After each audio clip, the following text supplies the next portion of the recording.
What's up? This is Release Rotation. It's Monday, best day of the week. I don't care what anyone says. You got a case of the Mondays. You hate Monday. Get over it. Monday's here every week. You're just going to complain every Sunday and Monday. Oh, Monday's here again. It's Monday.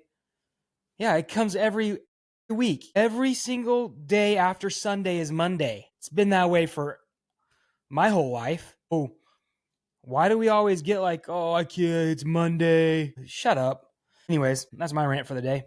Wow, what a weekend. Oklahoma State, their first game with a head coach not named Mike Gundy in over 20 seasons against Baylor. Baylor was favored by 21.5. At least the last time I saw it, it might have climbed up even more. But the Cowboys showed a lot of fight. They actually scored a lot of points, most points this season.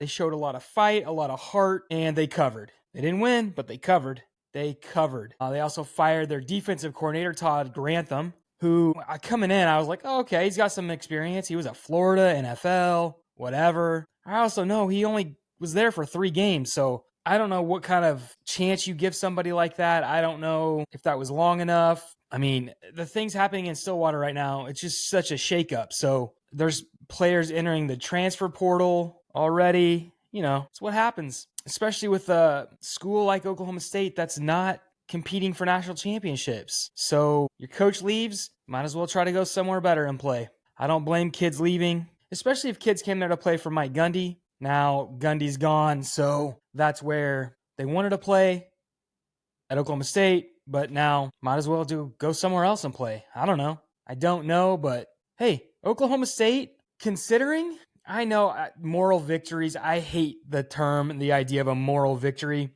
But to be honest, Oklahoma State needed something after what's happened the last season and then this season. And especially with a new head coach taking over, Doug Meacham, and covering.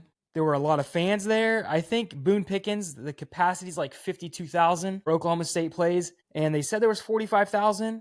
I don't know how accurate that stuff is with attendance. Trust me, I don't know. But I mean, I would say if there were over 40,000, 35,000 people there for the first game without Gundy, that's a huge, huge victory for Oklahoma State. Moral victory. Excuse me. So you got that. Big deal. Todd Grantham, defensive coordinator, fired. So who knows what's going to happen the rest of the season. But just like I said last time, Oklahoma State needs a win. They just need to win a game. That's all I'm asking for. That's all I want is Oklahoma State to win a football game this season against a Big 12. The fans need it. The university needs it. That team needs it. Those kids who are still there need a victory, an actual victory, not a moral victory. So there's still a lot of football left. That was just game 1 of the Big 12 schedule. So we'll see what happens. We'll see how it plays out. But interesting times in Stillwater, as I've talked about. Something else that's hilarious is I love that. I mean, forever, especially when OU and OSU were in the same conference, you know, it's the whole OU calling OSU little brother, whatever. Okay, I get it. That's fine. But I love that OU fans act like they don't care. And then I post about Mike Gundy and everything that's happened, which, okay. And then 75% of my comments are from OU fans being ridiculous. So I just think it's hilarious that Oklahoma State's still living rent-free in OU fans' heads. And they're not even in the same conference, and we suck. Oklahoma State sucks, and everybody knows that. Yet OU fans, not all OU fans, don't get me wrong, but there's still OU fans out there who just can't give up on Oklahoma State, talking about them, whatever. I think it's hilarious. Listen, we're horrible. You have a great team. Go support your team. Go support OU. Why are you jumping in my comments about OSU and you're an OU fan? I mean, I appreciate the comments. Don't get me wrong. I appreciate you watching my videos, whoever you OU fans are, but I think it's funny. Like, why be negative? Like, it's like, you might as well kick me while I'm down or whatever it is, because some of the comments you're like, okay, cool. Why are you saying this? Like, OSU just fired their head coach after their worst season in however many years, and then the worst start to a season. I get it. OU's better. Is that all you want me to admit? Because I've known that for my whole life growing up in Oklahoma. OU has always been better overall. Obviously, Oklahoma State's got their licks in a few times. It happens. Oklahoma State did beat OU a few times in my lifetime when they were in the same conference together. I would love to see them play in a bowl game at some point. Obviously, it won't be this year, but one day, just Oklahoma State in a bowl game would be pretty fun. But no, I do appreciate all my viewers and listeners, and I don't mind the comments. If you're an OU fan and you want to comment, please do. It's fun. I don't care. I like the debates. I like the different ideas and the different sides coming from OU fans. It's fine. It is fine. What else was I going to say here? It was a big weekend for just football in general. What a fun weekend for football. College football was great. NFL was great. And there's still 2 NFL games tonight. You've got the Bengals going to Denver and the Jets going to the Dolphins. And just 4 teams that they all need a win, technically. The only of those 4 teams, I think the Bengals are the only team with a winning record at 2-1. Denver's 1-2. Denver is favored by 7.5 against the Bengals tonight. I always joke that whatever I bet against it and you'll win. This is not gambling advice at all, or betting advice, whatever you want to call it. I don't gamble, but I just was saying the other day that every time I do make a pick based off of spreads and that kind of thing, I never win. Tonight, let's go tonight. Denver is favored by 7.5 right now over the Bengals. In Denver, the Bengals don't have Joe Burrow. I'm going to say Denver covers the spread. So if I were gambling, I would just do the opposite of what I just said and say Denver doesn't cover the spread. And then the other game is the Jets and the Dolphins, and I don't actually know who's favored in that game. I don't really care. Both teams are 0-3, so I'm just going to go straight up win, a straight up victory. I'm going to say the Dolphins win tonight straight up. You know what? And the spread can't be too much. In that game, both teams are 0-3. It's in Miami. If the spread's 2.5, I don't even know who is favored, but I'm going to say Miami wins the game straight up. So we'll see how these turn out.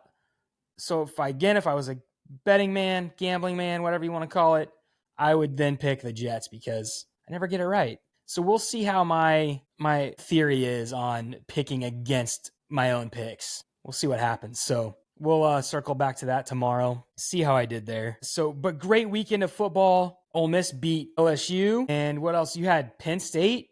Penn State got beat by Oregon. James Franklin he can't beat ranked teams. Cannot beat ranked teams. I don't know how many more years you give James Franklin in Penn State. I mean, he can win there. He wins games, but it's like he just can't get over the hump and win these big games. So we'll see what happens in Happy Valley with Penn State. Alabama upset Georgia, which I'm actually not surprised by that because Georgia just can never beat Alabama. And I shouldn't say never. I get it. I know. Not never. But Georgia has a tough time beating Alabama even when they're favored. So it was a great game. There were just so many good games. Last night, for the first time ever in NFL history, a game ended 40-40.